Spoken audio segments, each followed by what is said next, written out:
History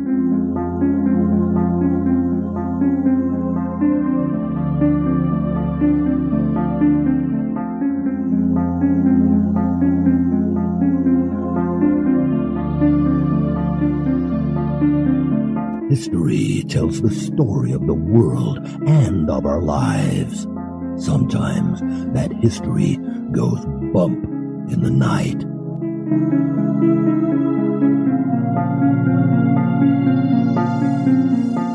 Broadcasting from the center of oddity and the supernatural in Central Florida, it's the History Goes Bump podcast.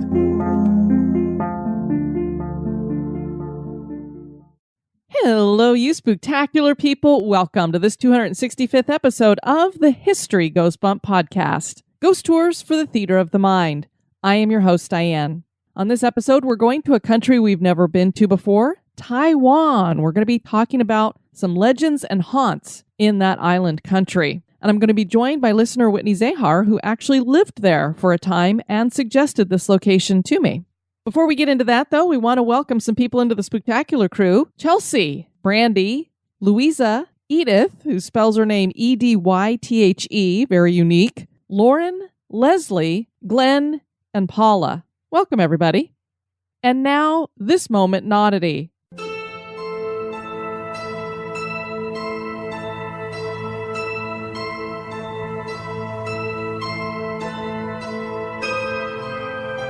Marie Taglioni was one of the most famous ballerinas in the world.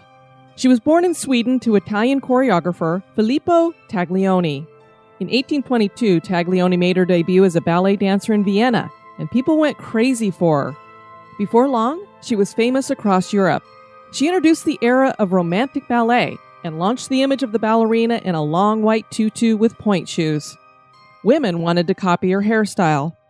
Her most famous role was in Les Sylphides at Paris Opera, which was a ballet created by her father. The ballet was set in Scotland and featured forest fairies and witches, and Taglioni wore transparent fairy wings. The ballet was so popular that Les Sylphides dolls were made.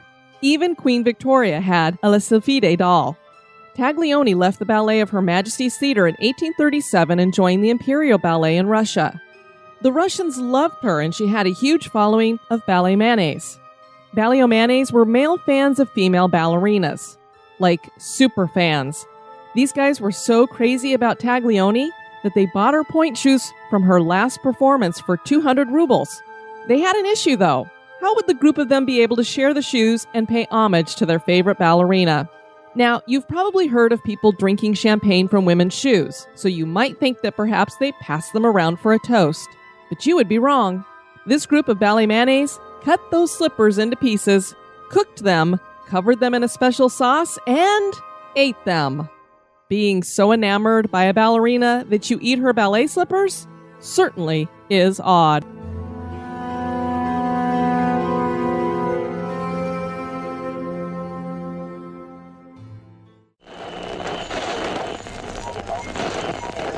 Get out. And now, this month in history.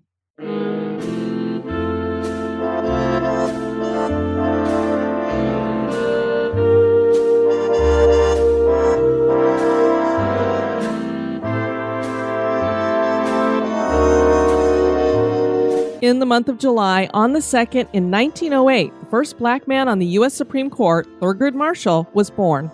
Justice Marshall was born in Baltimore, Maryland, and went to Howard University School of Law. In 1934, he began working for the Baltimore branch of the National Association for the Advancement of Colored People, or the NAACP. He began using the judiciary at this time to help get equal rights for people of color. Marshall spent much of his career arguing and winning several cases that struck down legalized racism in the lead-up to the Civil Rights Movement.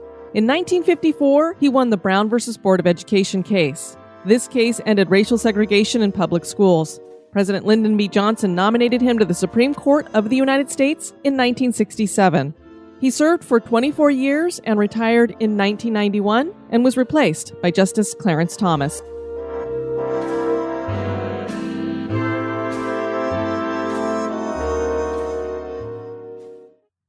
The island of Taiwan is located between the Philippines and Japan, about 100 miles off the coast of China. The small island is inhabited by many people who were escaping from the mainland of China, a country that claims to be sovereign over the island. Many nations have held control over Taiwan over the years, from the Dutch to the Spanish to the Japanese to the Chinese. This is a land of indigenous groups that each seem to have their own mythical story of origin, and there are many haunted locations. Join myself and listener Whitney Zahar, who lived in Taiwan for a time, as we share the history, legends, and haunts of Taiwan. Immigrants from the Pacific Islands were the first to inhabit the island of Taiwan. The Chinese arrived in the 1400s, and over the next 100 years, an influx of Europeans came, mainly from Portugal. It was the Portuguese that named it Ita Formosa, or Beautiful Island, in 1517. The Dutch and Spanish followed, but by the 1660s, the Chinese had returned and ousted the Dutch. The Chinese held it for 2 centuries until the Japanese invaded in 1895. The island would be ceded to China after World War II. Taiwan has faced an uncertain political future from that time, with China refusing to recognize it as a sovereign nation and Taiwan claiming to be an independent country. This is a land that has a lot of different beliefs. There are many myths and legends here and stories that are told, and some haunted locations as well. And I was really excited to have Whitney suggest it to me because I've never really looked much into Taiwan and what's going on there, and it really is a fascinating country. And I'm excited to have Whitney join me. Well, I'm joined by our listener, Whitney Zahar, and she had suggested that we do the Legends of Taiwan, which is really exciting to me because I know nothing about the legends in Taiwan. I don't know anything about Taiwan, really. And so, Whitney, I'm so excited to have you join me. Thank you. It's great to be here, Diane. Well, one of the reasons why you suggested Taiwan is because you spent some time there, correct? Yes, I did. I lived there for about 6 years, almost 7 years. That means you know a little something about it for sure. Well, maybe I do, maybe I don't. It's interesting when you're an expat in another country, you can sort of live different lives there. You can live a life in which you are in a bubble with other expats and therefore don't get to know the culture very well, or you can totally immerse yourself in the culture. We kind of took both ways, me and my husband and my son. Obviously, since you listen to the podcast, you must be a little bit into the paranormal. What got you interested in that side of things? Oh, man. Honestly, Diane, starting out when I was a kid, I was actually a big chicken when it came to scary stuff. I actually watched Ghostbusters when I was 7 years old, and I was traumatized by it, which was pretty funny. But then I started getting more interested in stories. I've always been interested in legends and folklore, especially of ancient civilizations and cultures. And I think that kind of gravitated my interest more into ghost stories and legends and the history of things. And I think that's really what got me interested in the first place. So can you tell everybody a little bit about Taiwan? I know that it's, I think, between the Philippines and Japan, and it's near China. And I know there's a lot of political issues with China kind of wanting to bring it in and make it part of China, and Taiwan's trying to keep itself independent. So can you tell us a little bit about the country? Yeah, I can tell you a little bit. So Taiwan is definitely located off the coast of China. It's an island, and it literally looks like a sweet potato. So when you look at it on a map, that's a good way to keep it in mind. And every time I say Taiwan, some people think, oh, how did you think of Thailand? I'm like, no, that's not quite it, folks. That's not where I am. But Taiwan has a really rich history. It was initially discovered, European-wise, it was discovered by the Dutch and the Portuguese about the 1600s, maybe the 1500s. There is a very active indigenous population in Taiwan, too. Several tribes are around on the island throughout. I wish I had more time to explore that aspect of the culture, but they have everyone is different. It's really beautiful. They're mostly, the main language there, of course, is Mandarin Chinese, but they also have native Taiwanese language, which apparently is harder than Mandarin, believe it or not. Oh, wow. Yeah. We lived there for about 6 or 7 years, and my husband and I, it was a little hard for us to speak Mandarin, but we did the best we could. My son, on the other hand, was born in Taiwan, and he could speak it fluently. Oh, nice. So, go figure. Anyway, so a lot of the Taiwanese, so basically when it comes to the history of Taiwan, you basically have many different cultures there. It's actually more of a melting pot than people realize. What with the indigenous populations, Taiwanese Hakka culture, and also expats that come and for whatever their reasons may be, whether it's to teach English or missionary work. The Han dynasty, the Han from mainland China came over, and there was also, the island was annexed by the Qing dynasty, which was the last dynasty of China. Later on, in 1895, the Qing dynasty ceded Taiwan to Japan during the First Sino-Japanese War. So for a long time, Taiwan was under Japanese rule. And that's where you're getting a lot of the stories and a lot of the different political fluctuations that you see in Taiwanese history. Later on, after the Japanese surrender during World War II in 1945, the Republic of China took control of Taiwan. And there you have the conflict between Chinese communists versus the KMT, or the Kuomintang, the Chinese Nationalist Party, which was led by Chiang Kai-shek. Chiang Kai-shek also spent time in Taiwan. He actually was trying to establish the government in there. Yeah, very convoluted, isn't it? A lot going on. Yeah, I know every so often it crops up and it makes the international news that we're having some issues with Taiwan and China versus each other. Yeah, and so to this very day, depending on who you ask, Taiwan is either an independent country or it is under the jurisdiction of China. The United States actually pulled out their diplomatic relations, the U.S. Embassy. They actually pulled that out during the 1970s. So according to the United Nations, Taiwan is not exactly recognized as an independent country, yet it has a president, a female president, I might add. Tsai Ing-wen is the president of Taiwan. And Taiwan also is part of one of the 4 Asian tigers, which includes South Korea. It includes, Singapore and Hong Kong. These 4 Asian countries represent tremendous growth economically, industrially, and culturally over the middle part of the 20th century, from the 1960s on up through today. Obviously, this is a land that is rich in legend, as we found with a lot of the Asian countries over there. Absolutely. So I don't know where you want to start, if there's different, creatures that they believe in or different stories that they tell. You go ahead and start where you want to.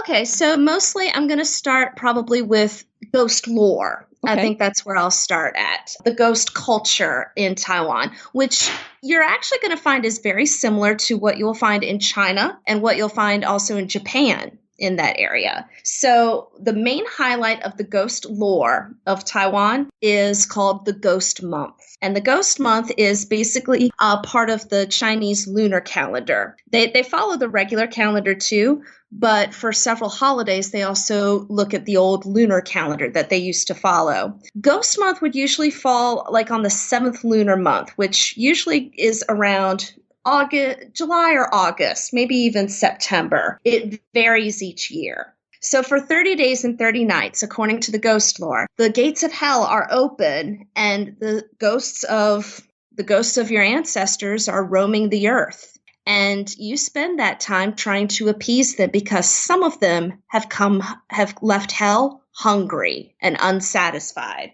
I'm probably going to butcher the Chinese pronunciations, but I believe the word is Gui, which means the hungry dead.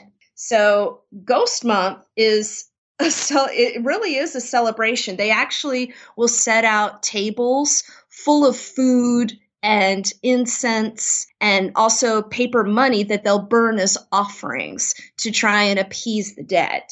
That's actually a really fun thing to witness. And for those of us that are coming from the outside, it might bear similarity to El Dia de los Muertos, or the Day of the Dead in Latin American culture. But the closest thing I think in Asian culture that kind of seems similar is the Obon festival in Japan. It's very similar to that, in which you're paying respects to your ancestors.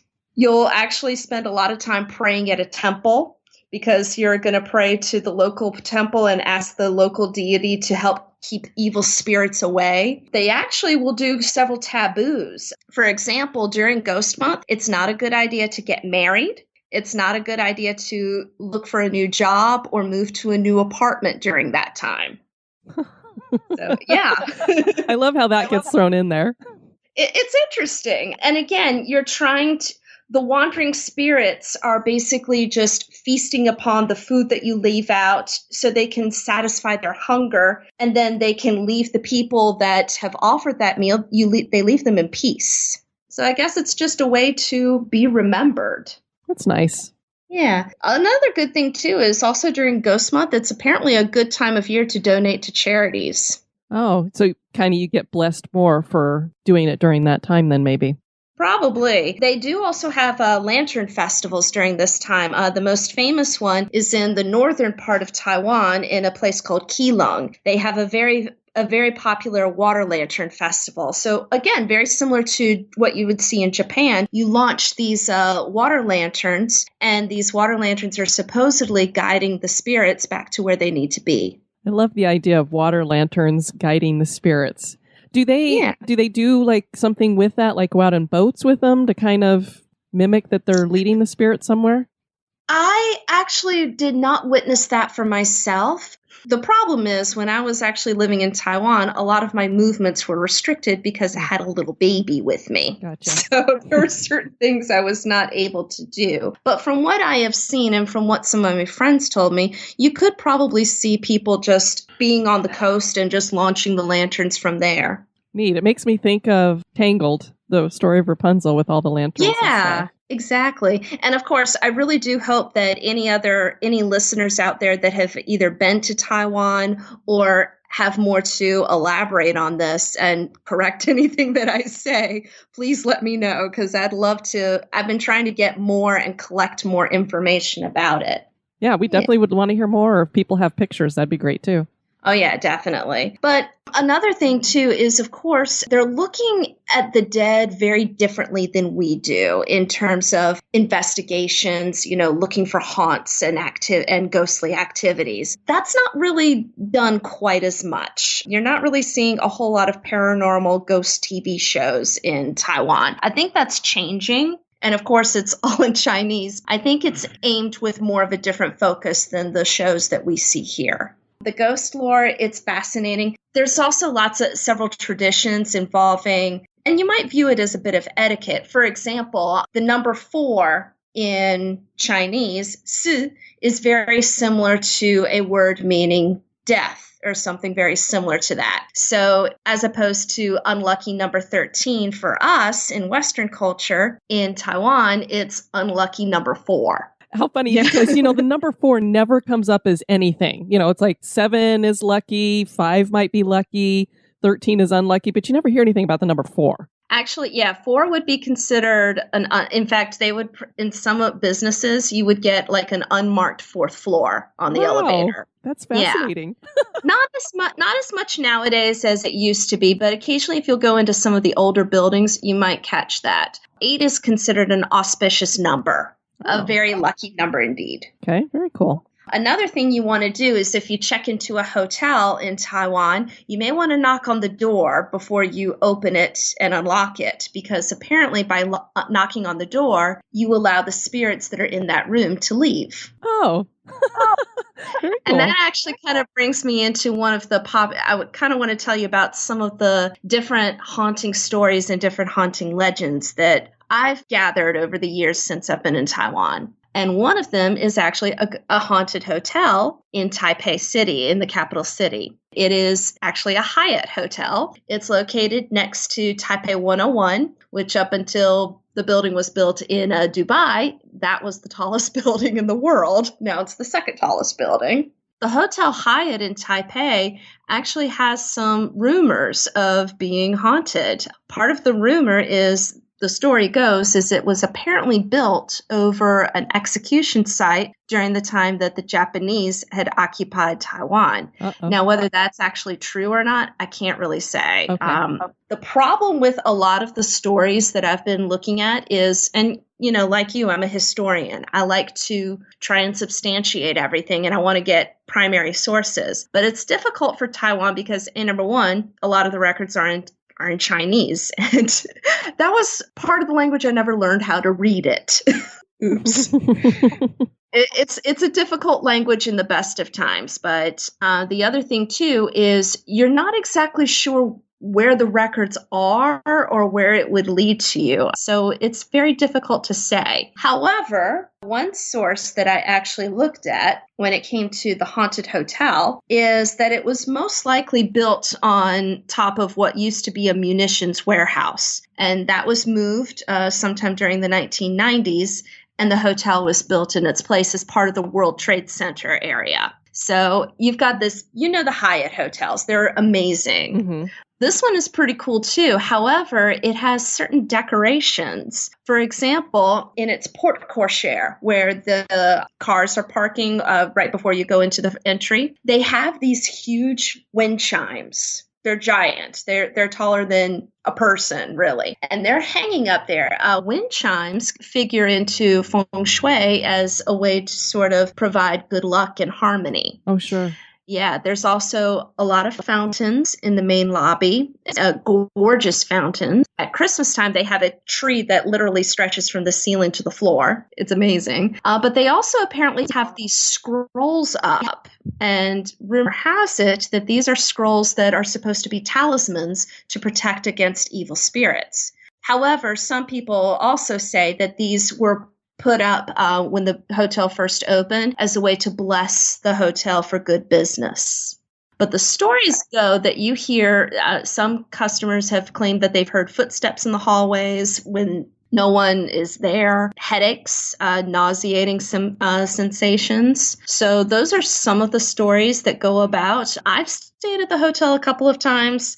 I've been there with my family for family vacations, and it certainly is a beautiful place to look at, and it's right in the middle of the city, so there's all this action and excitement there. So maybe that might be part of the energy of the place as well. Really cool stuff. Even if it wasn't on an execution place, just being on top of a munitions place could lend some kind of energy just by the fact that there could have been an explosion there at some point, or these are weapons that are used to kill people. Kind of like how the Winchester house, they believe people were haunting that because of the guns that were created by the Winchester family.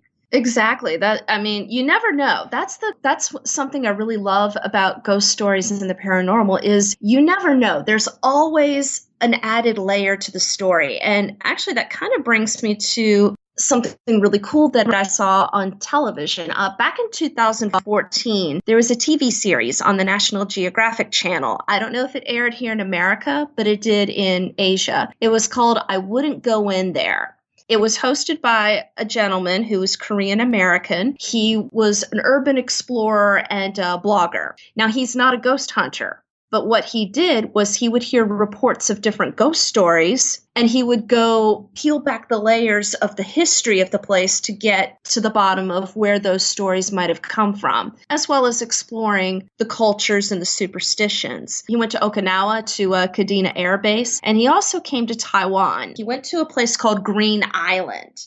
Now, Taiwan, already established it's an island, but there's also little dots of islands that are surrounding the island itself. Some of them are volcanic, or they were formed from volcanic activity. Others are formed from coral islands. Well, Green Island is actually really interesting. Green Island was actually a site of a prison, and it was a prison during a period in Taiwan's history called the White Terror. And this was actually a very sad part of Taiwanese history. This is when you had, basically it was the KMT that was trying to root out who was communist or who was not. A lot of people were put in prison for it. Very similar to what happened in China, very similar to what's happened in other areas of the world during that time. Anyway, the prison there was said to be haunted. However, the cool thing was this urban explorer actually went out there and he investigated the different stories, and he was able to peel back the layers of what went on in that island's history. Cool that he was able to do that. Yeah, I highly recommend it. You can, funny enough, the episode on Taiwan is actually very hard to find. I don't know why, but you can definitely find the other episodes. He's been to Okinawa, he went to South Korea, he went to all these different places. And of course, it's a very turbulent area when it comes to the 20th century history, with especially around the Second World War. Of course, with Taiwan and Japan and China, you were dealing with the Second Sino-Japanese War, which pretty much covered the span of World War II in the Pacific, and all the devastating history and the horrible things that happened over there. That area is just charged. I mean, the turbulent history, the turbulent politics, even going on today. It's just incredible. Definitely. It lends itself to a lot of maybe negative energy. Well, I'll say this. Living there for about 6 years, there were a couple things that I noticed and experienced over there that were kind of interesting, kind of different, but never once did I actually feel I was in danger. Never once did I feel like I wasn't safe. And I definitely want to point that out too, because, and not just in the spiritual sense, but also in the physical sense. I've met some of the loveliest people on the face of the earth, and it's people I'm still in touch with today. And Taiwan, of course, is it's a very progressive place. I mean, it's encouraging same-sex marriage. They have a female president in charge. I feel like it's on the verge of something cool. But also the other cool thing about Taiwan, and I think this is another part of the energy, there's also a lot of geothermal activity going on in Taiwan. It's borders two tectonic plates. So it frequent earthquakes. One big one occurred back in, I believe it was 1999. They call it the 921 earthquake because it took place on September 21st. And it was a pretty big one. People still talk about it to this very day. But there's also a lot of artistic influences throughout Taiwan. The indigenous cultures that I was mentioning, we're starting to pay more attention to their music and their dance. And it's really beautiful to see. There's lots of poets, there's lots of artists that are starting to congregate more to Taiwan. And I really hope this is a continuing trend. Sure.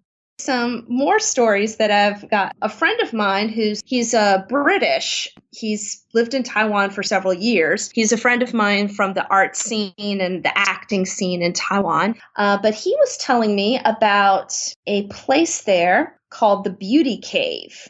And this is, again, on one of the little islands. It is located on the southern tip of what's called Pingtung County. And I'm going to be butchering how to pronounce this. It's called Lamay Island, but it's also called Xiaoluqiu, or Little Luqiu. You said it better than I would have. It's a coral island, and it's actually Taiwan's largest coral island. But they have some stories here about a couple of the caves, which I found very interesting. One place was called the Beauty Cave, and apparently the story that's attached to the Beauty Cave is that a woman and her father were, for whatever reason, they were living in the cave. It's a strange story. I can't remember if they were fugitives or if it was something else that happened. But they were living in this cave, and her father died.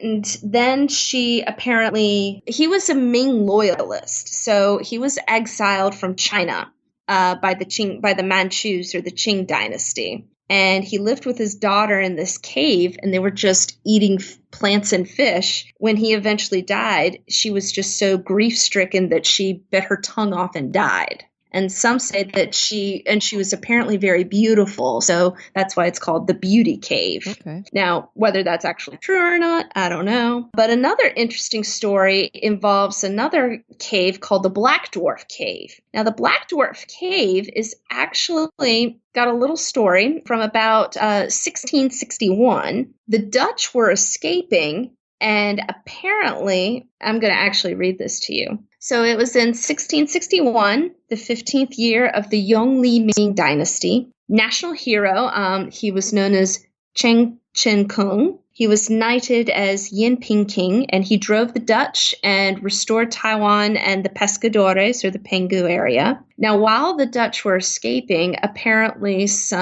now, they call it Negroes, but I don't think they were actually Africans. I think it might have been something else. They were separated from their group, and they arrived on the island and lived in the cave. Now, some years later, there was a British boat of soldiers that landed at this place northeast of the cave. apparently, these so-called Negroes robbed their food and other things, burned the boat, and killed all the British. And it was discovered by a British warship that they later landed on the island to seek for the murderers. And in spite of their threats, they refused to surrender. Finally, the British burned the cave with oil and killed everybody in the cave. Later, it was named as the Black Spirit or Black Dwarf Cave. However, a lot of people doubt the actual story here because they were probably related to a local tribe called the Saraya, and they were massacred in something called the Lemay Island Massacre. So this was dated about 1636, and it was part of a campaign for retaliation of murder of Dutch sailors in two separate incidents on the island. So now whether that, I don't know who did what to who, but I was just going to ask, so they think the Dutch came in and did it or somebody else? Yeah, okay. They think that Dutch were actually killed by the Saraya tribe. And then somebody else retaliated against the tribe then? Yeah, apparently. Okay. In two separate incidents, in 1622 and in 1631. It's interesting. I wonder where they got the idea of dwarf. Were these people maybe smaller in stature? Yeah, I'm actually not sure because, and again, I wish I had done more study and really gotten to know more things about the indigenous populations of Taiwan because it is fascinating. And it's so similar to what happened in Japan as they were looking at industrializing and trying to become more westernized. The Japanese government, with the Meiji Reconstruction in the late 19th, early 20th centuries, they actually were writing laws to suppress a lot of the indigenous population and get them to say, no, you're Japanese. You're not. Yeah. And something similar was going on in Taiwan, too, I believe also with the Chinese. But then you also have a history of the Japanese being in control of Taiwan as well. And during the periods of martial law, the Japanese definitely tightened their grip and were really trying to get people to follow their way, especially towards the end of World War II. Sure. And it's really fascinating. I just want to sit down and just read more about it because, living there, you get a taste of it, but it's only after when you leave, you realize, oh, wow, so much I missed and I could have just dug more into it. Yeah, you kind of take it for granted when you're there. Also with Green Island, you've got the one that I told you about earlier. It was a place that was used as a penal colony during the time of martial law. So you just get so many different things there. Again, you're peeling back the layers. Indeed. Do you have a plane that was flying overhead? Yeah, see, here where I live in Virginia Beach, we actually live in the flight path of the Oceana Naval Air Station. Okay, because I was just sitting there going, what's a weird noise? It sounds like she's in a tunnel all of a sudden. I know, it's crazy. Anyway. So what other stories do you have for us? Another fun thing that I noticed about Taiwan is I actually was looking at something that came out on September 3rd of 2017. This is from the local Taiwan news, which you can get online. Apparently, now that you have people that are getting interested in paranormal phenomenon, so they do. Usually around the time of year with Ghost Month, they start putting together lists of the spookiest places in Taiwan. Now, one of them, and I don't know if there's actually ghosts there or not, but one of them is really interesting. It's called the Sanyi Resort. And literally, they actually show up on some of the abandoned places websites. They look like UFOs. Weird. They really do. It's crazy. It was built because somebody the building planner wanted to do a village of the future. And they built it to look like it. They built it to look like aliens, and it's pretty cool. So in the 1970s, this businessman just wanted to do it. He just built these chalets, and they were called futuropods. However, in the 1980s, the seaside resort was actually abandoned. The weather can get pretty extreme up in northern Taiwan, especially with wind and rain, but also there was a lack of investment. People just weren't interested. And according to local lore, apparently there was a strange streak of suicides and ghost sightings that happened near there. But this place is absolutely abandoned. And some urban explorers actually go there and they go through the ruins. I think they've either been torn down recently or they're in the process of being torn down. But it's called a Sanju, the Sanju Resort. And they do the pictures of them. They show up on these abandoned sites, websites. It's really kind of interesting. A very popular ghost legend, and this is a very famous one, in the middle part of Taiwan, like I want to say it's like central west portion of Taiwan. There is a place called Jiayi County, and Jiayi County is home to the Minxiang Haunted House, the Minxiang Ghost House. Now, this is one of the apparently it's a popular place for legend trippers.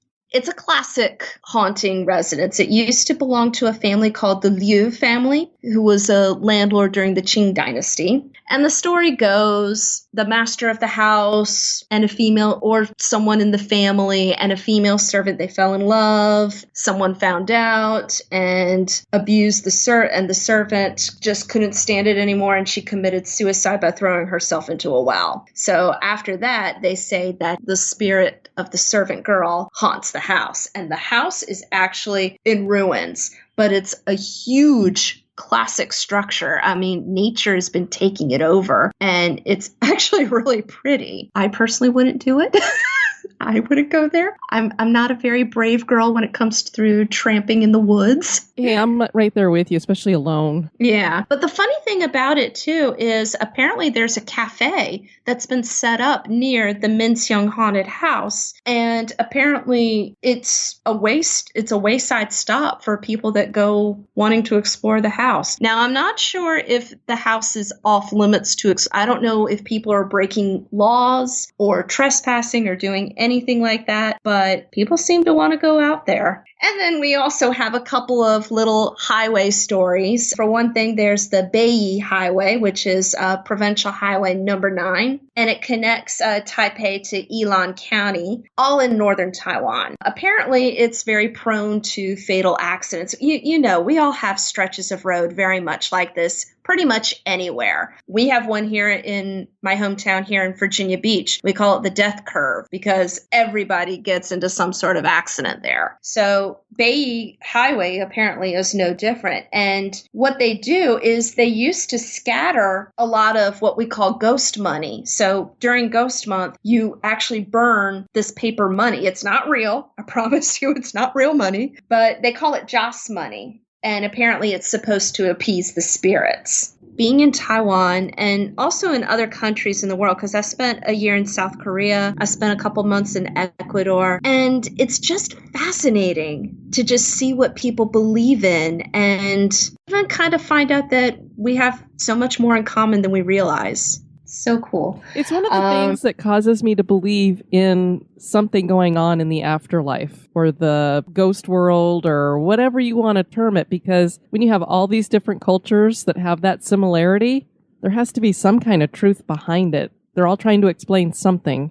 I think so too. And I think there's more awareness of it. And maybe, I wouldn't say not so much acceptance, but maybe tolerance. Mm-hmm. I think people really are reaching out and just seeing what all is out there. And it's not just in the spiritual sense. I also think it's culturally, people are trying to reach out more. That's a lesson that we've been trying to instill in our son because we've been spending all this time. He grew up, living in another country. So to him, the United States is a culture shock. Sure. I would totally agree with you. It's neat that he's gotten to see other parts of the world already. Yeah. Now, he barely remembers Taiwan because he was born there. We lived there from the time he was born back in 2010. And he's almost 8 years old now. He has more immediate memory, of course, of Ecuador because that was their most recent place. Okay. But we've just taken so many pictures in Taiwan, and there was such an amazing community of people there. Artists, expats, spiritualists, just all sorts of really cool people. Okay, remember when I posted that thing on Facebook about the Mother's Day festival, about Mother's Day and the spooky stuff that mothers might have experienced with their kids? Yeah. So I have two stories that kind of involve my son, and both are in Taiwan.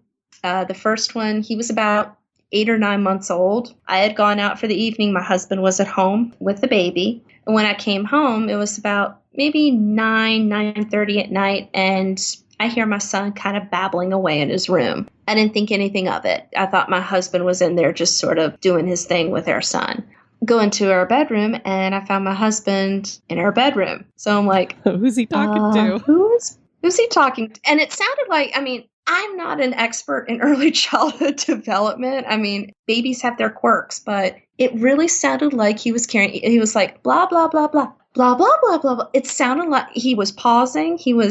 The inflections of his voice sounded like he was actually talking to someone. And so I went in there, and he was sitting up at the bottom of his crib, and he was looking at this chair that was right next to his bed. No one was in there. He was just looking at it, and he didn't seem distressed. He didn't seem upset about anything. So I'm like, okay, all right then. I like to think it was probably my father who came to visit or something. That's what I like to think. But who knows? Who knows? That would be quite a trip for him. But I guess if you're in spirit form, you can head over to Taiwan, no problem. Well, my son actually was named after my father. My son's first name was my father's middle name. There is definitely a connection there. The spookiest thing, though, that happened with Preston, my son, happened a few years later. He was about 3 or 4 years old. Now, we know little kids, they get night terrors. It's a pretty common thing. Mm-hmm. I was also experiencing little things in the apartment. Like one time I was sitting on my bed, and it felt like somebody had come up and run and jumped on the bed behind me, kind of like a little child or an animal or something. And I turned around to look, and of course there was no one there. And at that time, Preston was still too little to actually do the run and jump on the bed. And I was trying to explain it away because it's like, okay, we're in a high-rise apartment. We're in a place where there's earthquakes. Who knows what it could have been. But Preston started having these really weird night terrors, and he refused to sleep in his room. He just would not do it. Finally, I actually had a Taoist priest come in and actually purify our apartment. He had the incense. He burned money on our balcony. And he said, yeah, you got something here. You got a little kid in here. And I'm like, well, I hope it's not a physical little kid. And he's like, oh, no, you've got another little kid in here. And I never felt threatened in the apartment or anything like that. I'm sure for a 3 or 4 year old, it must have been a little spooky. Yeah. But after that, nothing else happened. Interesting. So, very interesting. But it was kind of interesting to sort of incorporate that into, saying your prayers and being aware of your surroundings. Sure. I know, life is crazy. Well, Whitney, I want to thank you for suggesting this and for sharing what you found out from living over there and giving us a viewpoint of somebody who actually has lived there, not just somebody who's maybe researched some of this stuff, but actually lived there and experienced some of it for yourself firsthand. Yeah, it was a real experience, just being there. So amazing. And I'm glad that you've gotten to tour around the world. Do you have another country on the list that you're going to be hitting in the future? One of these days, my husband actually was telling me that for our 10-year wedding anniversary, we might go back to South Korea because that's where it all began for us. My husband and I met teaching English in South Korea, and we might go back there. Okay. It's so on my bucket list. I want to go to the UK. I have to go to England. I got to go to Ireland. I just want to see so many things. Mm-hmm. But for right now, the greatest adventure is getting my kid through American public schools. That is definitely an adventure. I can give that to you. And, there's plenty to explore here in my home state, here in Virginia. We definitely have lots of haunting history over here.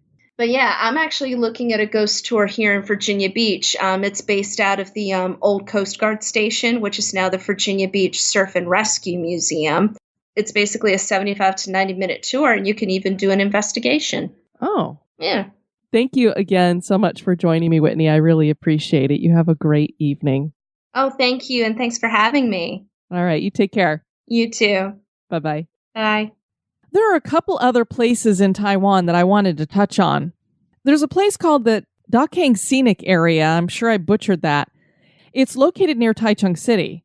What happened here is there was a family that was hiking along the trail, and they were taking video using a camcorder back in 1998. And when they looked back over the video later, they noticed that there was a little girl dressed in red that was walking behind the family. She was not a part of the family. They did not see this young girl on the trail anywhere with them when they were hiking. They shared this video around, and it went viral on TV at the time. And it actually became the inspiration for a horror movie called The Tagalong. And I'll put a screenshot in the notes and also up on Instagram that features this little girl. Now, of course, it's not very creepy if you think that she might be with this family, but it does become really creepy when you find out she was not on the trail and she was not a part of their family. That's the only time that she's ever been sighted, so I don't know if anybody's ever seen her again. The haunted house that Whitney shared with us is not the only one there. There are a couple of other ones as well. There's the Worry Haunted House, and a lot of people claim that this is the most horrifying haunted house they have on the island. And according to the people who live there, the legend goes that a female dancer fell in love with a wealthy businessman. And after she was with him for a while, it didn't turn out to be as great as she thought it was going to be, I guess, and she was very disappointed with her life with him. And part of the problem, I think, is he started to treat her very coldly. She felt like he was emotionally unavailable to her, so she felt kind of cheated out of the emotional feelings that she wanted to get from him. She was so despondent that she decided she was going to kill herself. So she put herself in a red dress, she went into the main bedroom, and hung herself. Ever since then, there have been stories about the sound of a woman weeping in the house, usually around twilight or dusk, and the light in the main bedroom turns on all by itself, especially when nobody's in the house. And this is also in Taichung City. Then there's the Keelung Haunted House. This house is located at the busiest section of the city, and it is said to be the most expensive house in the city. The architecture is in the Baroque style, and there's a big old banyan tree growing at its roof. Now, back in the 50s, American military members were stationed on Taiwan, and there was a man who was a businessman. He had a lot of money, obviously, because this is the most expensive house there, and he decided to open up his home to the military members, and he set up a bar in his house. So a lot of the American forces would come to his house to have a drink and maybe a good time. A bar girl working in the bar was pregnant, and the father was an American soldier. And so she told him, hey, I'm pregnant. Probably need to take me back home to America with you. And he refused to take her. Of course, she got very upset about this. And one night she called him and said that she at least would like to have him come by the bar so that she could say goodbye to him before he had to leave. And she decided she was going to get her revenge. She set the bar on fire, and that arson took a bunch of people's lives. It didn't just kill the American soldier, it also killed a lot of other people. From that time, many people have said that they saw the bar girl with a half-burned face in the house. Sometimes she's looking out of a window, sometimes they see her in the house, and there's also green lights that are seen in the windows and coming from the house. Some of the stories get pretty gruesome because she's not the only half-burned person or apparition that people have seen. So there's a lot of burned people that they've seen near this location. And since I've referenced the city of Keelung, I thought it'd be interesting to also share that this is the largest ghost festival in Taiwan. So there's a lot of different cities that have their own celebrations in honor of the ghost festival that Whitney told us about. Keelung has the largest one. There were a lot of clashes here between immigrants and the indigenous people who were here, and there was a particularly nasty clash in 1851, and about 100 people died. So in 1855, they started an annual ceremony to honor the dead, hoping to heal some of the wounds and to prevent future clashes, and that is what developed into the ghost festival that they have now today.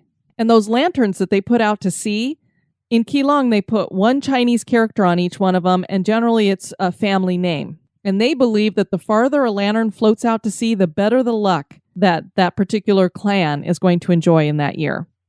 One of the stories that's told in Taiwan is about the Tigress Witch. As you heard from Whitney, there's a strong belief in different spirits in Taiwan, and many of these spirits are considered to be gods and goddesses. Others were thought to be witches and ghosts. There was the sun god, moon god, earth god, rock god, tree god, and animal gods and goddesses. When it came to animals, there was a belief that some of them could transform into human form and then hunt humans in that form. A woman lived in the mountains with her 2 daughters. She left for town one day and instructed her girls to lock the door and open it for no one. The 2 daughters did as they were instructed, but later someone came to the door and began to knock loudly. The girls were afraid when they heard the knocking. Then they heard someone call out, "Open the door, I'm your mother." The sisters moved closer to the door and said, "You're not Mama. You wouldn't be back so soon." But the person knocked harder and called out louder, "I'm your Mama. I thought you'd be scared, so I came back quickly to see you." Unfortunately, the girls opened the door and saw that the person at the door was not their mother. The woman standing there had hair white as snow, and her face was wrinkled like a cat. The woman claimed to be their great aunt who hadn't visited in a long time. Never mind that she claimed to be the mother originally. The girls invited her in and led her to one of the rooms to sleep for the night. And one of the sisters joined her in that room. The other girl awoke at midnight and went to check on her sister when she heard strange noises coming from the room that she was sleeping within. The sounds reminded her of someone chewing roasted peanuts or a dog chewing a bone. The sister asked the aunt what was making the noise. The aunt answered, "Oh, I'm chewing some ginger roots. They are very hard, hot, and bitter, not for children to eat." The girl insisted that she get some ginger roots, and the aunt tossed over a piece, which turned out to be the finger of the girl's sister. It was then that the young girl realized that they had let the tigress witch into their home. The girl tried to escape, but the tigress witch called out, "You will be my breakfast. How can I let you go? You might try to sneak away." The girl was clever and answered, "If you don't want me to escape, why don't you tie a rope to my leg? Then I will have no way to escape." The tigress witch tied a rope around her leg and held it while the sister went to the restroom. The smart girl took the rope off her leg and tied it to a water container and escaped out the window. The tigress witch realized she had been tricked after some time had passed, and she tracked the girl to a tree and proceeded to start chewing the trunk. The girl called down, "Great aunt, you don't have to chew the tree trunk so hard. I'm willing to come down to let you eat me. The only problem is that I'm so hungry that if you eat me now, I will become a hungry ghost, and I will forever follow you and torment you. If you boil a bucket of peanut oil for me, I'll fry some birds here and eat them. When my stomach is full, you can then eat me without any worry." The tigress witch thought this was a very wonderful idea, so she boiled a bucket of peanut oil and sent it up to the girl. After a while, the girl called out, "I'm ready to jump down now. Open your mouth." When the tigress witch heard this, she opened her mouth widely, thinking that she would be eating the child. Instead, the foolish tigress got a whole mouthful of boiling peanut oil and died. So that was fascinating to get to hear about the Ghost Festival in Taiwan. I had no idea that they put on such a big celebration in honor of ghosts. It was neat to hear some of the other legends about a lot of the haunting stuff, so I'm really glad that Whitney suggested this. Are any of these legends true? Are there ghosts in Taiwan? Do some of them hang out for the festivals? Are these locations in Taiwan haunted? That is for you to decide. I want to encourage you guys to check out the website at historygoesbump.com. And if you want to send me some feedback, you can do that at historygoesbump@gmail.com. For those of you that are longtime listeners or members of the Spooktacular crew, you might recall that we did a cemetery bingo. I believe it was back in October of 2017. Well, we're going to be doing another cemetery bingo scavenger hunt. This time we're going to do it in the summer. I know some people had a hard time doing it in October because the weather was kind of bad around the country. Some of you guys had snow and couldn't get out to a cemetery. Well, now we're going to do it in the heat of August. So make sure you take a little cooling fan with you and some water with you, or go early in the morning or later on in the evening when it's a little bit cooler. But we've set this up for August 11th. That's a Saturday. You have from 12 a.m. in your time zone until 11:59 p.m. in your time zone. So a full 24 hours. Now, I know most cemeteries aren't open that late or that long, but you have that long to fill up your cemetery bingo card. This is blackout bingo. So you want to try to get as many of the symbols on the card as you possibly can. Where can you find the cards? In the Spooktacular crew. If you are a member, over in the left-hand column, there's a list of different tabs there. You click on the Files tab and just go down a little bit, and you will find all 4 cards there. You can use any of them that you like. You can print them all off and take them all with you and see which one you get the most of.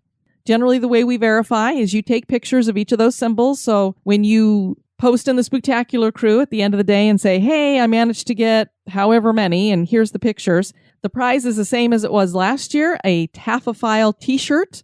You can see that over in the Emporium. We'll get it in whatever color and size you like. If we have a tie, we will break it with the most unique headstone. So if you find some really crazy, neat, unusual headstone out there, take a picture of that too, because that will be your tiebreaker, just in case you end up tying with somebody. Last year, I think we actually gave away 2 t-shirts because the 2 people who tied, we thought both of their unique tombstones were really cool. So that might happen again. If you're not a member of the Spooktacular crew, you're not on Facebook, just send me an email at historygoesbump@gmail.com and I will email those cards to you so you can participate as well. This is international, so it doesn't matter where you are in the world, you can participate. Again, it's according to your time zone. I also wanted to let you guys know some bad news. The Modern Love Convention has been canceled for unforeseen circumstances, so we're not going to be getting together in New Orleans. You might have already kind of figured that out based on the fact that I've scheduled the cemetery bingo for the Saturday that I should have been in New Orleans doing the conference, but so kind of bummed that we're not going to be able to do that one and meet up with you guys, but we'll eventually have another meetup in New Orleans. I have no doubt about it. I want to get back to that city again. Absolutely love it. Would love to get your reviews at wherever you happen to listen to the podcast, particularly over at Apple Podcasts. I have a couple of reviews to share right now. 74, 873, and 95. Love your show, 5 stars. Hi, just love your podcast. For as long as I can remember, I have loved ghost stories. As I got older, I realized that I was more interested in the story behind the haunting than just the stories about the hauntings. I also love the sections at the beginning of your podcast. Love learning new historical facts. P.S. I love your sections on urban legends and myths, and was wondering if you could do one on the hitchhiker ghost. All right, well, I can definitely, I don't know, maybe we could do an episode that would just be all of the different hitchhiking ghost stories, because there's about, I don't know, several dozens of them around the world. So maybe we will look into the whole urban legend of the hitchhiker ghost. And Freya0615, one of my faves, 5 stars. Ghost tours for the theater of the mind, indeed. History plus haunting makes you want to keep listening. If my high school history classes had been taught this way, I'd have aced my classes. Well, thank you, Freya. I appreciate that. And I would have too. I tell you what, I would have been a hell of a lot more interested in history if classes had been a little bit more interesting like this. I want to thank you guys for tuning into this episode. I have been your host, Diane. You take care now. Bye-bye. This episode has been brought to you by our executive producers. Dispatches from the Grave Digger. We'd like to welcome into the cemetery Cheryl Lynn. She's going to be getting a chest tomb. Hey, Mort, please make Cheryl comfortable. She's joined me on the podcast before, so be nice to her, okay? Hi, Cheryl. Here is a flower for you. Want to keep the spooks away? Give us a review.